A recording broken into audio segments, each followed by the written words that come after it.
Olá, está no ar o programa Opinião. Nosso tema de hoje, violência contra homem, violência doméstica contra homem. Um tema um pouco inusitado, já que o que a gente vê mais, pelo menos a divulgação pela mídia, é justamente o contrário à violência do homem contra a mulher. Quem vai nos falar sobre esse outro lado da moeda é a psicóloga Simone Alvim, que tem inclusive desenvolvido uma tese sobre este assunto. Seja bem-vinda ao nosso programa, Simone. Muito obrigada.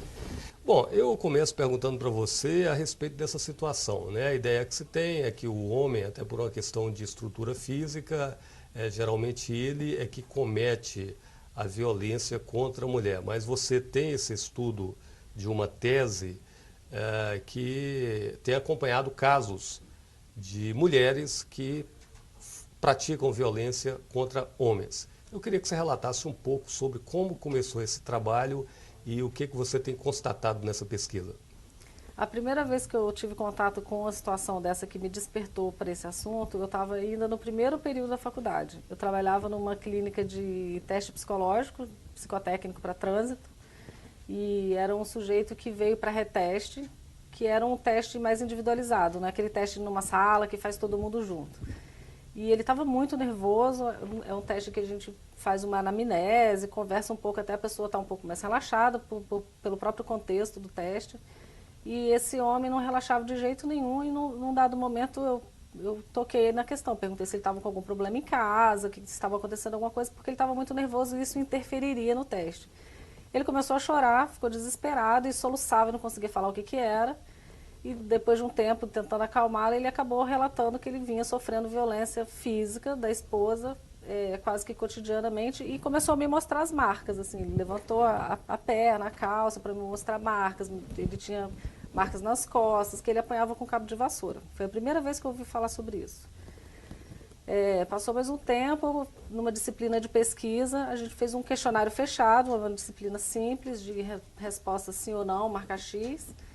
E me chamou a atenção as estatísticas que apareceram nessa pesquisa, que eram quase que iguais às taxas de homens que se declaravam vítimas de relacionamento conjugal, namoro ou casamento, em relação às mulheres. Então, isso foi uma coisa que chamou a atenção. E no final da pesquisa, tinha a opção deles se identificarem, né, dar nome e telefone, para participar de um segundo momento da pesquisa em grupos focais, que são uma coleta de dados coletiva. Pelo menos um imaginário que se tem é de que o homem reagiria de alguma forma, pelo menos para se defender. Por que isso não acontece? Eles acabam apanhando. Então, num primeiro momento, essa era uma pergunta, tá, do roteiro de entrevista da dissertação. A primeira vez que eles vão responder essa pergunta, todos responderam que não, revidaram. Mas o processo de violência, ele é um processo mútuo, primeira coisa. Né? A violência física, ela é mais um passo dentro do relacionamento. Então, provavelmente, anterior a essa violência física, eles já têm um histórico de violência psicológica. Tem uma escalada da violência. Né? Hoje a gente conhece na teoria que começa com um comportamento controlador, aquilo vai se transformando numa violência psicológica, fatos que hoje a gente entende como banal de relacionamento, por exemplo, vigiar celular, controlar certos amigos que quer que fale ou que não fale, a presença da família. Esses são tipos de comportamentos controladores que evoluem para uma violência psicológica e depois acabam culminando numa violência física. Então, num primeiro momento, eles acham que não revidam. Mas até uma forma que você segura a pessoa com mais força, porque você está ali no processo da explosão da violência, da agressão em si, não vou segurá-la de leve para não machucar. Não pensa isso. Então, mesmo para segurar, se machuca. Então, nesse processo da entrevista, fazendo a reflexão do relacionamento, de como era o dia a dia, de como eles negociavam certas diferenças, ao final da entrevista, todos os homens entrevistados perceberam que eles revidaram sim. Outra coisa que eu observo é que tem uma mudança de comportamento por causa da Lei Maria da Penha. Os homens hoje têm total consciência de que se eles revidarem, eles vão perder a razão. Por mais que a mulher tenha sido violenta primeiramente, o fato do homem ser mais forte biologicamente, nisso você está correto, faz com que a mulher seja mais vítima do que o homem. Então, mesmo que ela tenha batido, se ele revida e ele vai machucar mais do que ela, porque ele é mais forte, ela ganha mais condicionantes no processo por causa da Lei Maria da Penha. Quais os tipos de lesões, de agressões que você acabou descobrindo nesse trabalho de pesquisa? Mesmo na literatura internacional, isso já é um fato mais observado, que as mulheres se utilizam de objetos muito mais do que as próprias mãos ou soco, pontapé. Não que elas não façam, elas fazem também, mas o início da violência geralmente é faca, objetos de vidro, copo, escova, pente, tesoura, é de lançamento de objetos. E unha. Algum caso de morte, homicídio? Bom, na minha pesquisa não tem, né? Mas a gente observa na literatura que, inclusive, eu já estive aqui no Espírito Santo falando numa mesa junto com a promotora de justiça, que eu acho que eu só não apanhei porque eu estava grávida, e aí reina uma santidade na mulher grávida. E a minha fala inteira, ela ficou do meu lado bufando. Porque em algum momento ela sugeriu na fala dela que por falta de estrutura da delegacia da mulher, dos serviços que uma mulher estava sendo atendida, essa mulher assassinou o marido para se defender. E que num dado momento as mulheres precisavam fazer isso. Isso eu acho um absurdo, a gente discutiu muito nessa mesa, porque não há atentado contra a vida humana, seja homem ou mulher, que se justifique por falta de serviço. Então, é provável que se não tiver mesmo uma assistência, uma punição de modo judicial para um casal que esteja sofrendo violência, é bem provável que se culmine em morte, sim. E o que faz o homem que acaba sendo vítima desse tipo de violência? Porque não tem uma delegacia especializada para isso. E eu acredito que, principalmente a maioria dos homens, até estranharia uma delegacia especializada, delegacia do homem, né? Como é que fica essa situação? Então, desses homens que eu entrevistei, somente um realmente conseguiu dar cabo ao processo, chegar ao final, ter uma sentença e ser beneficiado por ela. Mas isso só aconteceu depois que ele conseguiu um boletim médico, porque ele já tinha tentado várias vezes fazer uma denúncia ou o delegado não acreditava, ele foi em delegacias diferentes, ou o delegado não acreditava na história que ele estava relatando, ou dizia uma coisa que é muito comum se ouvir por parte dos serviços de segurança de modo geral, é que em briga de marido e mulher não se mete a colher, que isso é um assunto privado para ser tratado em casa, ou faz chacota, faz o cara se sentir humilhado e ele desiste de voltar ali ou de registrar a ocorrência. Então, realmente, o homem está bastante desamparado. A minha sugestão é que a gente tenha um serviço, não necessariamente do homem ou da mulher, que a gente não adianta segmentar tanto o serviço, mas especializar uma parte do sistema judiciário e delegacia e da assistência de modo geral para a violência doméstica, que tenha psicólogo, assistente social, que esteja mais preparado para lidar com essas questões que não são pura e simplesmente violência, não é uma coisa, um assalto que você resolve impessoalmente. Você acha então que ao invés de delegacia especializada da mulher, poderia ser uma delegacia especializada em violência doméstica, uma coisa mais completa, que abrangesse? Eu acho mais completa. Eu não desmereço o trabalho nem da luta feminista, que fique bem claro isso, porque muitas vezes eu sou rechaçada pelas feministas do Brasil. Eu tenho dificuldade para publicar e o meu trabalho é mal visto. Esse tema está grudado em mim, por exemplo. As pessoas lembram de mim porque eu sou uma das poucas pesquisadoras do Brasil que trabalham com esse tema. Mas uma forma de assistência que mude esse paradigma de só vítima e culpado, que entenda que aquela família está com problema. Você acredita que o número de violência de mulher contra homem seja bem maior e não seja de conhecimento em função até de vergonha do próprio homem de denunciar uma situação dessa? O próprio número da violência contra a mulher a gente sabe que é subnotificado, né? A gente não tem dados estatísticos consistentes para dizer qual é esse número, até porque nós não temos um sistema unificado de estatística no país inteiro.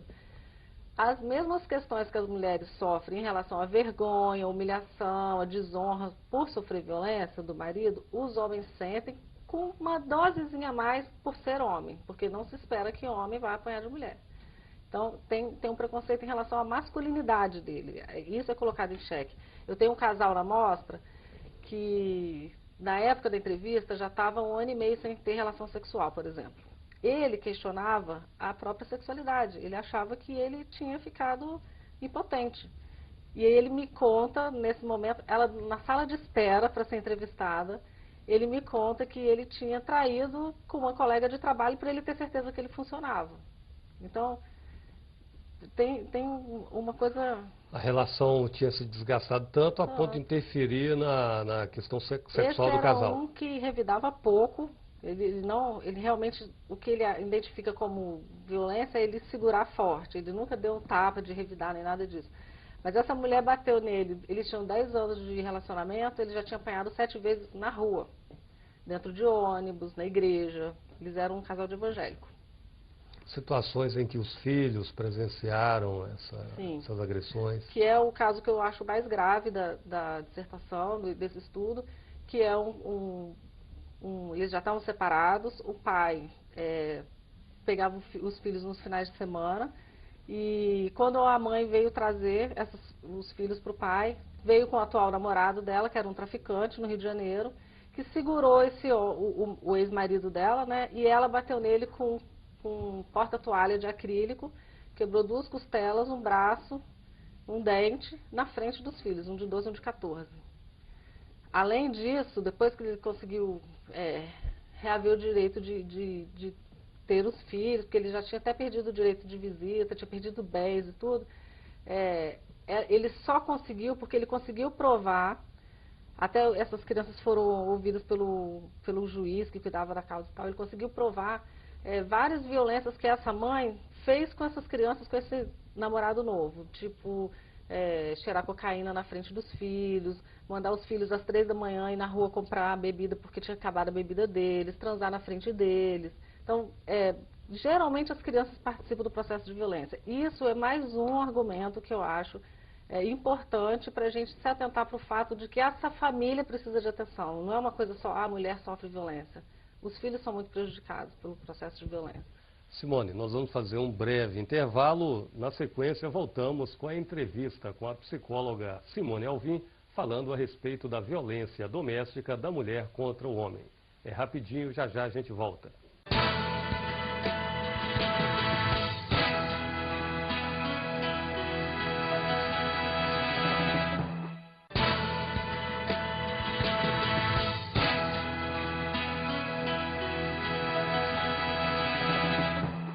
Estamos de volta com o programa Opinião. Hoje entrevistando a psicóloga Simone Alvim, falando a respeito da violência doméstica da mulher contra o homem. Simone, você tem, na verdade, uma dissertação, eu havia falado uma tese, mas você está em nível de mestrado, portanto, uma dissertação sobre esse tema. Um livro, me parece que já foi escrito, e você teve algumas dificuldades, né, no início dessa pesquisa, envolvendo até mesmo a delegacia de mulheres. Gostaria que você relatasse um pouco as dificuldades que você enfrentou no início desse trabalho. Bom, o meu mestrado foi aqui em Vitória, na UFES, né, no programa de psicologia. Inclusive o doutorado está sendo lá também. E como esse tema era muito novo, né, mesmo uma dificuldade de encontrar sujeitos que topassem falar, não que eles não existissem, mas que eles se dispusessem a dar entrevista, eu comecei a procurar algumas delegacias para saber se a gente tinha algum registro disso em Vitória, né, que eu pudesse chegar até esses sujeitos. Por quê? Eu tinha 10 sujeitos em Vitória que gostariam de falar. Quando eu chegava para a primeira entrevista com o termo de consentimento de participação na pesquisa, quando eles viam que tinham que assinar aquele documento, que era um documento onde eu estava garantindo o sigilo absoluto daquelas informações, que quando a dissertação estivesse completa, eles não seriam identificados, né, a forma como eu organizaria os dados, eles desistiam de falar, por medo de ser identificado, ou porque tinha que botar o nome e assinar ali. A primeira delegacia que eu procurei, obviamente, foi a Delegacia da Mulher, né, que é onde a gente sabe que efetivamente só tem casos de violência conjugal. A delegada, na época, que eu nem me lembro o nome, me disse que aquilo que eu estava fazendo era um desserviço para a sociedade, que eu devia ter vergonha desse meu trabalho e desistir dessa pesquisa, porque toda a luta e as conquistas feministas que a gente tinha alcançado até aqui, eu estava indo contra esse movimento. E por mais que eu explicasse para ela que era uma tentativa de desmistificar o homem culpado, a mulher culpada, que era uma coisa de entender o casal, ela não quis ficar nem com o meu projeto. e disse, inclusive, que eu não voltasse ali nem como cidadã, que eu tinha perdido os meus direitos de mulher, porque eu não podia mais nem denunciar se ela estivesse ali. Ok, dali eu fui então buscar a delegacia comum, porque se ela não quis nem me receber como pesquisadora, você imagina qual é a reação de um homem que vai ali denunciar, né? Então provavelmente eu entendi que os homens não buscam esse serviço. Fui em algumas delegacias de Vitória, na Praia do Canto, na Reta da Penha, conversei com alguns delegados que riam do trabalho, claro, essa é uma reação normal, já estou acostumada com isso, várias vezes quando eu falo, e às vezes eu falo só para chocar mesmo, para ver qual é a reação, as pessoas riem. Eles falavam que não tinha, que não sabia, que nunca tinha registrado, que eu não ia conseguir, que era para eu desistir, e eu pedia para eles para deixar um cartaz na recepção das delegacias, informando que eu estava fazendo uma pesquisa, caso eles quisessem conversar, que eu era psicóloga, deixava meu telefone e que eles poderiam entrar em contato. Quando eu voltava lá uma semana depois, o cartaz tinha sido arrancado. Então nem isso eu não conseguia apoio do serviço para fazer. E uma vez eu estava na delegacia como cidadã, fui assaltada, levaram minha bicicleta, e eu fiquei na delegacia esperando um tempo para registrar, porque não tinha viatura, eu queria dar uma volta, ver se eu achava a bicicleta por ali. Curiosamente, chegaram 2 viaturas, desce um homem completamente machucado, com sangue, todo realmente machucado, e uma mulher na outra viatura, ele falando que ele queria registrar, que ele tinha sido violentado, que ela tinha batido nele, que ele tinha ido levar uma caixa de leite para os filhos e ela tinha batido nele. Ela desceu linda do jeito que ela estava, entrou na delegacia para registrar a queixa, 5 policiais ficaram do lado de fora, dizendo que ele não ia entrar. Quer dizer, ele foi ali violentado pelo sistema, que ele não pôde registrar, como qualquer outro cidadão pode entrar ali e abrir um processo e registrar uma queixa. E, além do mais, não se ouviu a história dos dois ali. Não sei por que ela não foi da delegacia de mulher, é porque ela estava numa delegacia comum. Então, o próprio serviço já tinha uma dificuldade. Isso a gente está falando da época da pesquisa, tem alguns anos, eu acredito que houve uma mudança, tem acontecido uma mudança, não só de mentalidade, mas o próprio serviço está mais preparado para isso. Mas se fosse homem, não saberia onde ir. Simone, há uma situação também um pouco polêmica, que você defende, você faz alguns questionamentos em relação à Lei Maria da Penha, inclusive pelo que eu li, me parece que você defende até que essa lei seja reformulada. O que você acha que precisa ser aperfeiçoado na Lei Maria da Penha? Na verdade, não é nem reformulado, eu acho que a reformulação tem acontecido naturalmente, né, pelos próprios processos judiciais, como eles funcionam. A questão é que a Lei Maria da Penha, que é uma grande conquista, repito, eu não quero ser mal interpretada, porque várias vezes eu sou taxada como defensora dos homens, e não é o caso. Eu acho que violência, independente de gênero, ela não deve acontecer. Ela é um tipo de sofrimento para o ser humano de modo geral. Mas a Lei Maria da Penha, ela traz, que é uma grande coisa, a possibilidade da gente considerar a violência psicológica, que é uma coisa importante, né? Porque a violência psicológica não deixa marcas. Mas a simples ameaça da violência no texto da lei já é motivo para a mulher registrar uma ocorrência. O problema é que quando você faz isso, você delega um poder para a mulher muito maior do que a gente pode investigar, né? Porque se a mulher agride um homem, por exemplo, e ela é intimada para prestar o depoimento e explicar essa situação, ou ela vai denunciar e explica a situação que ela também agrediu, o homem vai se explicar, ou diz que também sofreu violência, enfim. Se ela disser que antes da violência física ela sofreu ameaça de violência, isso já depõe contra o homem. De uma certa forma, para mim, que não tenho estudo de direito nem nada disso, mas no meu entender, a grosso modo, de como eu entendo direito e Constituição, isso fere o primeiro artigo da Constituição, que diz que somos todos iguais perante a lei. Se você diz que a mulher, o que ela fala em relação à violência psicológica, vale mais do que a afirmação do homem, porque é uma lei para proteger a mulher, você já está ferindo o princípio da igualdade. Então, para mim, isso já é uma questão. Mas a gente teve uma atualização da lei que foi promulgada em 2006 E em 2008, um juiz, se eu não me engano, no Mato Grosso, abriu a jurisprudência dando medida protetiva para um homem que estava sofrendo ameaça de morte por parte da esposa. Ele ganhou aquela medida que a mulher não poderia se aproximar dele de 200 metros, 250 metros, não lembro. Então isso muda a lei, porque uma vez que um tenha alcançado esse direito está aberto para todos. Então, pelo uso da lei, ela vai se moldando. Mas a gente não tem uma lei. Inclusive, eu participei de um congresso no Rio de Janeiro que foi para a formulação do texto dessa lei. Um congresso foi organizado, inclusive, por esse instituto onde eu fiz a coleta de dados. Quando aconteceu aquilo da delegacia, de não conseguir sujeitos aqui, eu acabei indo buscar fora do estado alguns serviços que tinham essa possibilidade de atender homens, que é o Instituto NOS, no Rio de Janeiro, que organizou também esse seminário com várias entidades do Brasil inteiro, promotores de justiça e pessoas, vereador, deputado, pessoas que ajudariam a elaboração desse texto. Eu tinha, sei lá, 24, 23 anos, eu já tinha defendido a dissertação e tinha acabado de publicar o livro. Foi no ano que eu publiquei o livro. E, num dado momento, eu pedi o microfone para falar, que era uma coisa bem democrática, todo mundo ia lá e falava o que pensava. E eu fui defender exatamente que, já que a gente estava ali, escrevendo uma lei, uma forma de impedir violência doméstica, principalmente contra a mulher, porque o texto, até o nome do evento era Seminário de Elaboração, do texto de violência contra a mulher.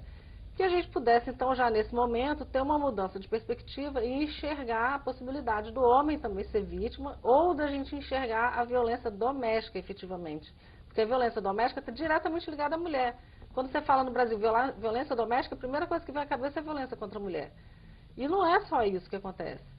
Naquele momento, eu fui vaiada por 1.500 pessoas que estavam no auditório e nunca mais me deixaram pegar o microfone. E eu era uma menina. Então... Simone, falando em vaia, me parece que em algumas palestras que você faz também, você faz palestras em universidades e tal, já houve, de vez em quando ocorre a situação de as pessoas não gostarem, né, principalmente as mulheres e tal, a situação assim de as pessoas criticarem o seu trabalho nessas palestras? Acontece muito. Eu acho que sempre acontece, nunca aconteceu um lugar onde eu vou falar que não tem polêmica. Não tem aqui hoje porque não tem plateia, porque senão você ia enxergar isso de frente. Mas eu dou sorte de todas as vezes que eu falo, e eu digo todas, nunca aconteceu de eu falar num lugar, fora essa que eu fui vaiada, um homem no meio, parece que é combinado, mas um homem no meio do público levanta o braço e dá o seu depoimento de que sofreu violência. Então, é porque, às vezes, as pessoas pensam, um tapa na cara não é violência, não dói, né? Meio que banaliza a violência. Mas se é um homem que dá um tapa na cara da mulher, é violência. Quer ver um teste? Que eu faço, inclusive eu fiz muito com os meus alunos, na época que eu dava aula de metodologia de pesquisa. Pega uma novela, elege uma novela e assiste essa novela por 15 dias. Anota quantas vezes uma mulher bate no homem. É super normal, isso não é nem questionado, isso não vira nem uma polêmica. Agora pega uma novela da raquetada, para você ver a polêmica que é, a violência contra a mulher, como aquilo vira mídia, vira assunto. Então, tem uma diferença também em como a sociedade aceita e como ela não aceita. Mas, por sorte, quando esses homens levantam a mão no meio da palestra, meio que dá uma acalmada, porque as feministas me odeiam. É como se um tapa de um homem no rosto de uma mulher fosse um desrespeito e o contrário não. O contrário não, porque o homem é forte, né, biologicamente, afinal de contas, ele pode aguentar um tapa, né, aquilo não é violência. E é uma coisa que assim, me preocupou por muitos anos, porque eu sempre tive dificuldade na minha pesquisa, desde a graduação, que ela começou na graduação, né, que a gente falou antes.